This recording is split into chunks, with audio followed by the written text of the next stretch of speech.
ओम प्रकाश राजभर की press conference कुछ देर में ही शुरू होगी। आप देख सकते हैं ये पत्रकार वार्ता यहाँ पर होगी। ओम प्रकाश राजभर पार्टी कार्यालय पहुंच चुके हैं और उनके साथ में अरुण राजभर हैं, अरविंद राजभर हैं और हम बात भी करेंगे। हमारे साथ में लाइव जुड़ चुके हैं अरविंद राजभर, लाइव है हमारे साथ में। भाई साहब, क्या बातचीत हुई, क्या कुछ प्रेस कॉन्फ्रेंस में होना है? देखिए, सुहेल, भारतीय समाज पार्टी के माननीय राष्ट्रीय अध्यक्ष जी अभी थोड़ी देर में प्रेस कॉन्फ्रेंस करेंगे और पूरी बातें विस्तृत वो बताएंगे। और जिस तरीके से माननीय राष्ट्रीय अध्यक्ष जी ने ऐलान किया है कि हम भारतीय जनता पार्टी के साथ अब एनडीए में शामिल हो चुके हैं, तो अब उस शामिल होने के बाद तमाम पार्टियों में बेचैनी आ गई है, घबराहट हो गई है कि सुहेल, भारतीय समाज पार्टी बड़ी ताकत कैसे भारतीय जनता पार्टी के साथ चलेगी। तो जो लोगों को सपना था 80 सीट एनडीए अब जीतने की तरफ जो हम बढ़ रहे थे, अब पीडीए वालों की हार सुनिश्चित हो चुकी है कि अब उत्तर प्रदेश ने देश में अब मोदी जी के नेतृत्व में अगली सरकार बनेगी। बिल्कुल। देखिए, अमित शाह जी से जो आपकी मुलाकात हुई है, इस मुलाकात में क्या कुछ रहा? देखिए, मुलाकात में साफ संकेत क्या शर्त रखे गए ये भी पूछेगा। पीड़ितों की लड़ाई और पिछड़े दलित आदिवासियों की जो सम्मान की लड़ाई माननीय प्रधानमंत्री के नेतृत्व में लड़ी जा रही है, उसी में सुहेल भारतीय समाज पार्टी भी अपना योगदान देने के लिए एक साथ। किस बात पर सहमति बनी है? क्या दारा सिंह चौहान का अचानक इस्तीफा देना और वो सीट खाली होना? क्या घोसी से विधानसभा चुनाव उपचुनाव लड़ेंगे आप लोग या गाजीपुर से लोकसभा? क्या फाइनल हुई है बातचीत?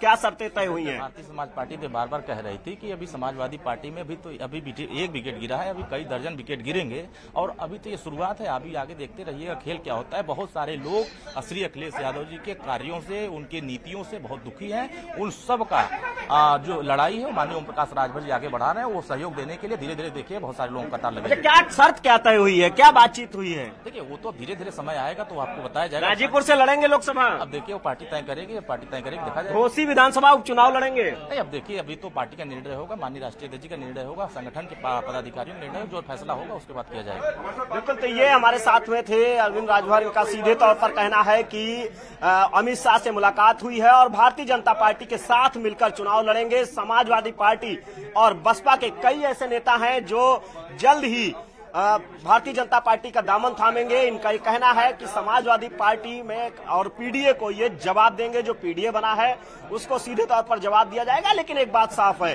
कि जिस तरीके से जो ये पूरा घटनाक्रम हुआ कि अचानक कल दारा सिंह चौहान ने इस्तीफा दिया, घोसी की सीट खाली हुई विधानसभा की और उसी दौरान ओपी राजभर की मुलाकात हुई, तो जाहिर सी बात है कि घोसी में उपचुनाव होना है उस विधानसभा की सीट पर। हमारे संवाददाता हमारे साथ जुड़ गए हैं। संकेत, आप वहां पर बने रहिए।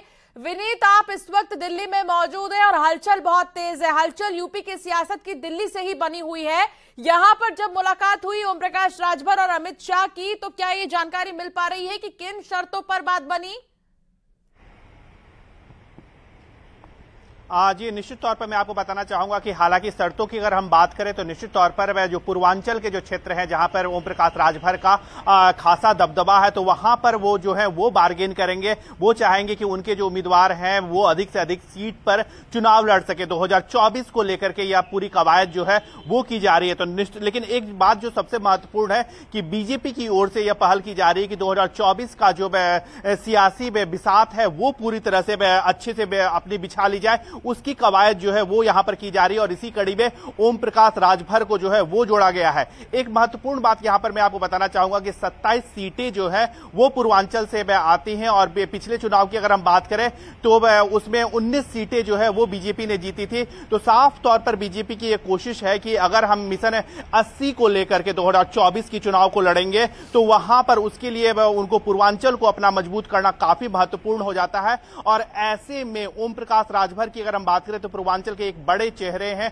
ओबीसी चेहरे हैं और उन्हें अपने पाले में करके बीजेपी जिस तरह से मिशन 80 का लक्ष्य उन्होंने रखा है उसको लेकर के बीजेपी जो है वो आगे बढ़ रही है। साफ तौर पर इसके साथ ही साथ बात करें दारा सिंह चौहान की भी, वो भी बीजेपी में आ सकते हैं, जैसा कि उन्होंने समाजवादी पार्टी के से इस्तीफा दे दिया, अपने विधायक पद से इस्तीफा दे दिया। अब यह कयास लगाया जा रहा है कि कुछ ही समय, क्योंकि यह अब मात्र समय की बात है कि आखिरकार वो बीजेपी का दामन कब थामते हैं, लेकिन यह निश्चित हो गया है कि वो बीजेपी के साथ आएंगे। तो साफ तौर पर एनडीए जो है वो अपना कुनबा बढ़ाता जा रहा है। एक और महत्वपूर्ण बात यहां पर मैं आपको बताना चाहूंगा कि 18 तारीख को एनडीए की जी मैं ये जानकारी आपसे लूंगी, लेकिन इससे पहले ओपी राजभर ने क्या कहा है ये भी एक बार दर्शकों को सुना देते हैं।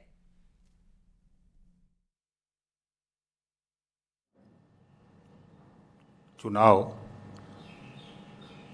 मिलकर लड़ने का जो 14 तारीख को दिल्ली में माननीय अमित शाह जी से मुलाकात हुई और लगभग 1 घंटे विभिन्न बिंदुओं पर जो गरीब, कमज़ोर, वंचित, शोषित, पीड़ित हैं उनके उत्थान के लिए और जो समाज में ज़रूरत है कि चाहे थाने की समस्या हो, तहसील की समस्या हो, ब्लॉक की समस्या हो, जो गरीब कमज़ोर हैं उनको छतरी की आवश्यकता थी।